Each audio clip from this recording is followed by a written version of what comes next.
Welcome to steno series.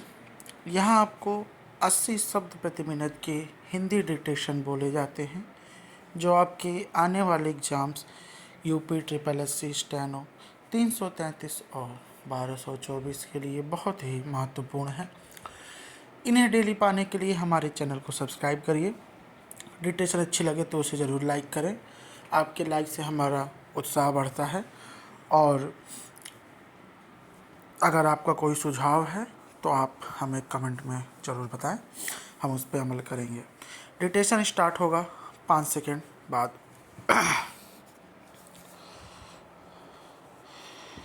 Start. राष्ट्र के नाम अपने आखिरी संबोधन में बांग्लादेश की कार्यवाहक सरकार के मुखिया मोहम्मद यूनुस ने पूर्वोत्तर भारत के राज्यों का जिस तरह जिक्र किया उसे अनदेखा नहीं किया जा सकता।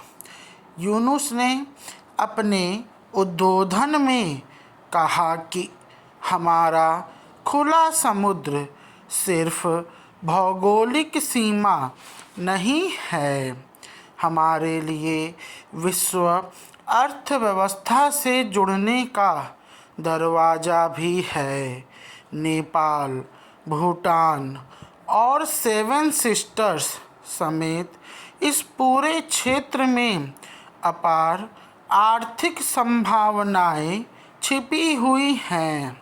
गौर कीजिए, यूनुस ने अपने भाषण में नेपाल और भूटान की संप्रभुता का पूरा ध्यान रखा, पर सेवन सिस्टर्स यानी भारतीय सतबहनी राज्यों का जानबूझकर यूं उल्लेख किया मानो वे कोई स्वतंत्र इकाई हों।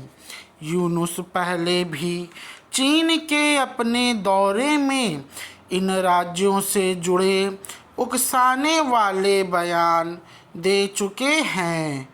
इससे लगता है वह नई सरकार को एक मुद्दा थमा जाना चाहते हैं ताकि वह नई दिल्ली को पूर्वोत्तर में सुकून की स्थिति में न रहने दे।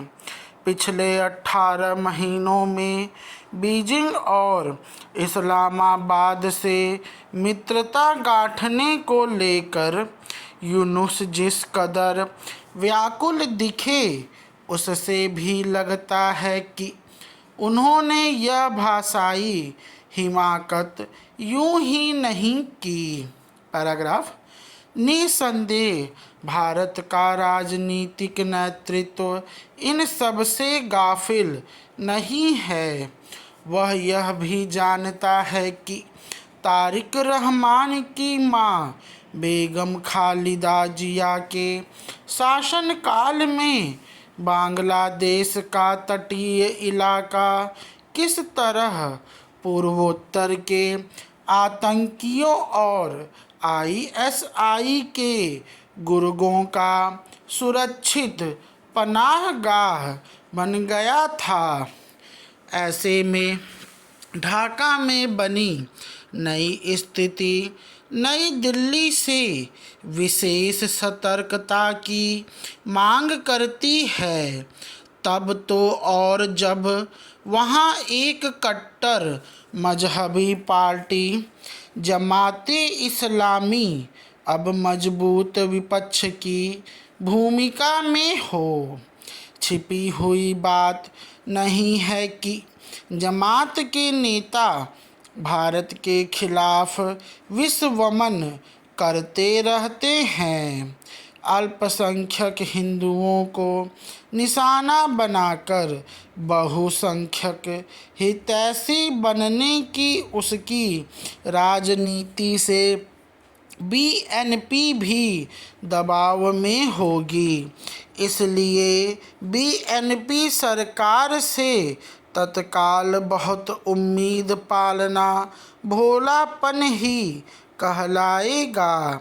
ऐसे में भारतीय राजनयिकों के लिए बड़ी चुनौती यह है कि वे ढाका के नए निजाम के सामने न सिर्फ यूनुस प्रशासन की कुटिल नीतियों की निरर्थकता साबित करें, बल्कि सरहदी इलाकों में आईएसआई व पूर्वोत्तर के चरमपंथियों के अड्डे न बनने दें। पैराग्राफ। प्रधानमंत्री तारिक रहमान एवं एक लंबा निर्वासन काट कर स्वदेश लौटे हैं। उनके पास सुनहरा मौका है कि वह बांग्लादेश में शांति व तरक्की की एक नई इबारत लिख सके। इसके लिए उन्हें न सिर्फ घरेलू स्तर पर असामाजिक तत्वों से सख्ती से निपटना होगा, बल्कि भारत जैसे बड़े मित्र देश और बाजार के हितों की भी चिंता करनी होगी। स्टॉप।